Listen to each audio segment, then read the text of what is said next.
This video is for you if you are struggling to learn a language, whether that be Italian, French, German, English, whatever language it may be. If you are finding it tough, I'm here to give you some words of wisdom and advice to help you to persevere with your language learning journey. Let me begin by telling you that learning a language is one of the greatest gifts you can give to yourself. Not only does it open up a world of opportunity, whether you're doing this for leisure or out of necessity, but also you are going to be using parts of your brain that you probably haven't used since you were at school. So it's really good for your mental capacity as well to learn another language. Now, one thing I would say about language learning is it does attract a lot of criticism and judgment from people, specifically in terms of how long it should take you, in inverted commas, to master a language.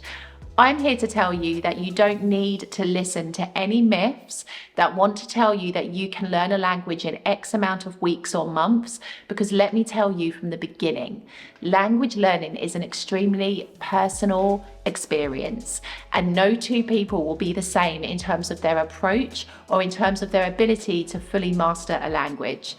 It is a unique experience. So if you're struggling and you're listening to judgment in the same way I receive judgment on this channel for my own language learning, let's dive a bit deeper into this topic. And I hope by the end of this video, you're going to feel a bit more inspired and motivated to continue learning whatever language you are currently studying. So let me begin by sharing with you a little bit of my backstory. If you don't know, I have been living in Italy this year for 6 years, and I've been on a bit of an up and down roller coaster when it comes to learning Italian. I went through a stage of really studying and being very focused, and then I fell off the bandwagon, and then I got into this really negative mindset of how Italian was going to be too difficult for me and it wouldn't be possible, and then I just stopped making time to study the language. And it's kind of in the last couple of months that I've really had a serious chat with myself and been like, there are so many things I'm missing out on because I cannot fully speak Italian. It's time to change that. And it's time to allow myself to open up more windows of opportunity because I'm able to speak the language. And so this year, I completely changed tactic, and I decided to adopt a principle which is something I've mentioned in other videos, but this year I've been very, very strict with adopting this principle, and it is called habit stacking. And this is a principle that I learned about in this amazing book right here, Atomic Habits by James Clear. Go read it if you haven't already. It's phenomenal. It will change your life. But essentially what I realized is that if you say you are going to do something and you try to create a brand new space in your weekly schedule to do this activity, chances are you're going to run out of motivation. You are not going to find the time. Life's going to get in the way, and slowly but surely your language learning will be impacted, which is exactly what happened to me. Now, something that changed for me this year is that I adopted this principle, and now I have attached the habit of language learning to an existing habit that I already have in my life, which is my morning routine. So every morning I have a particular routine that I follow that involves reading, a gratitude practice, some emotional freedom technique work, which is tapping if you don't know what it is.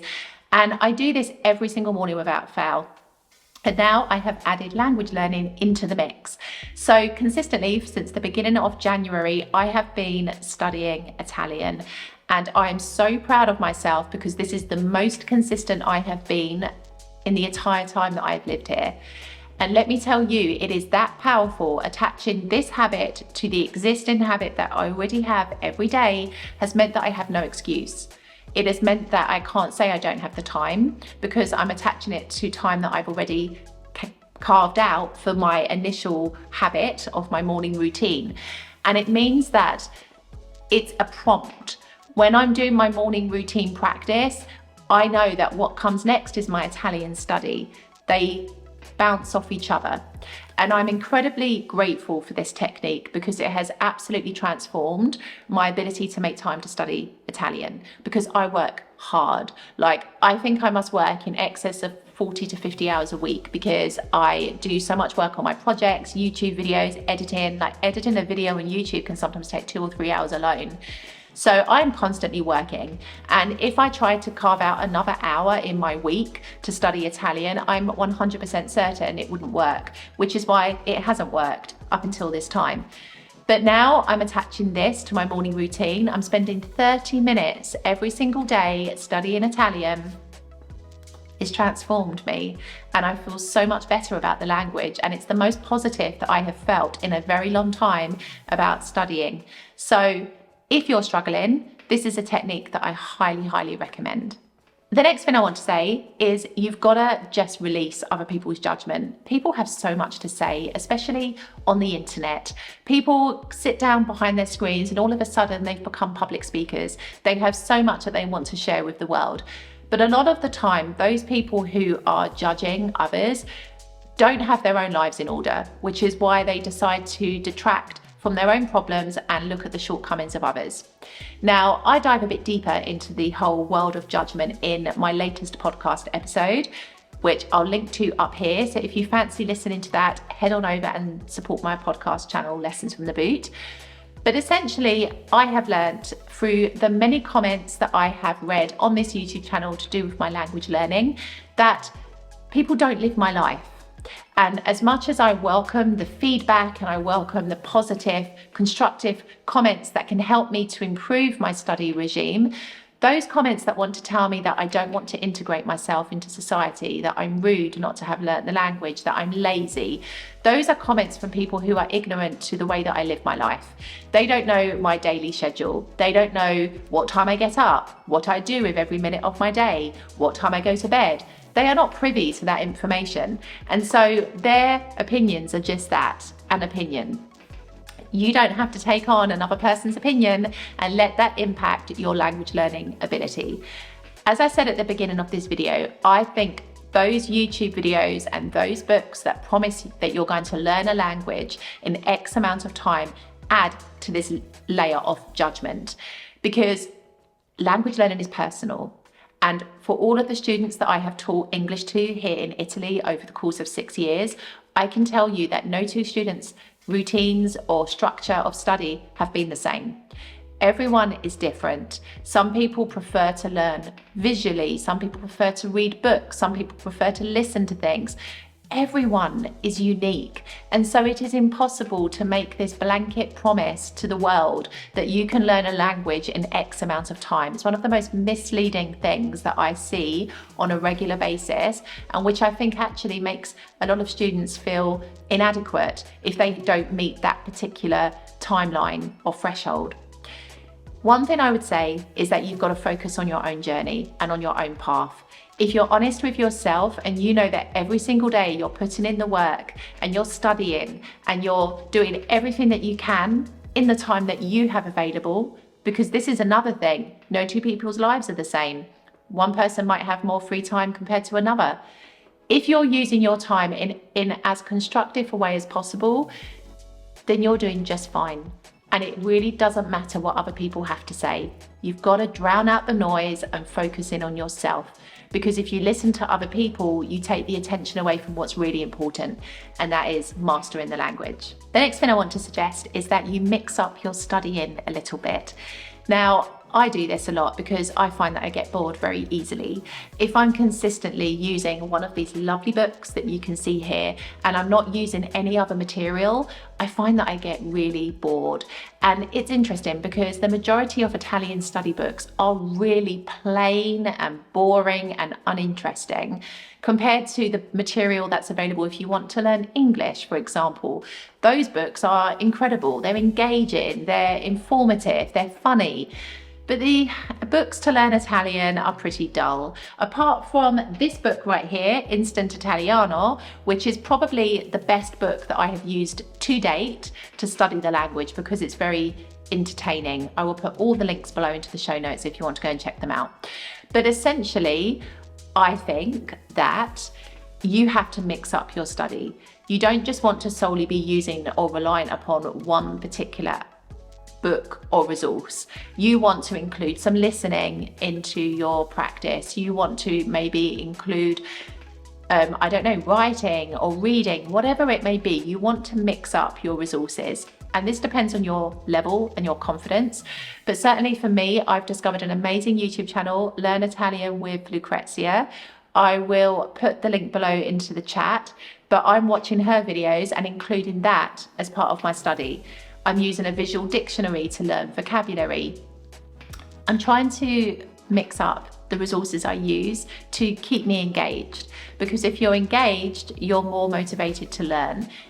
If you don't find something interesting, you're just not going to do it, or you're going to find every excuse not to do it. So keep yourself interested, make it fun. And this ties into the latest book that I read from Ali Abdul about productivity. And he says you've got to make things fun. Find the fun in something, because if you enjoy doing something, you're more likely to do it. And the biggest thing that we all know, as with anything in life, consistency is what makes you successful at achieving whatever goal you want to achieve. And so if it's fun and it's bringing you joy, you're more likely to be consistent, which means you're more likely to hit your language learning goals. And I guess I want to say as well, don't let language learning be the reason not to follow your dreams. A lot of people will tell you that you need to know a language fluently before you decide to move to a different country. But I want to give you an alternative perspective. I want to advise that you learn the basics so that you are able to communicate in everyday situations, but that you continue to expand and develop your learning whilst you are living in another country. If you wait until the day that you are perceived to be fluent, that could be a very long time, which means you may never end up following your dream. I feel like we always look for an excuse in life not to do the things we really want to do, primarily because we're scared, primarily because we have fear of the unknown. We don't know what to expect, and so we look for any other reason to kind of keep us where we're at now until we feel a bit more comfortable. But let me tell you something. If you're planning to move to another country, you are never going to find the right time. You're never going to have all your ducks lined up in a row. It's always going to feel uncomfortable. Language learning is always going to be something you continue to do. Even if you arrive here with a perceived level of fluency, there will be so much that you still have to learn, because what you learn in a book is often completely different to what you'll use in everyday life. So you will always be learning. You are a lifelong learner. So why put your dreams off to arrive at a sense of perfectionism that, to be frank, doesn't exist and isn't necessary? Move with the basics and continue your learning as you live here. I feel like this is the most important thing I could say to you. I see far too many people put their dreams off because they are worried about the language. Don't be. People here are very friendly and they want to help you, especially here in Italy.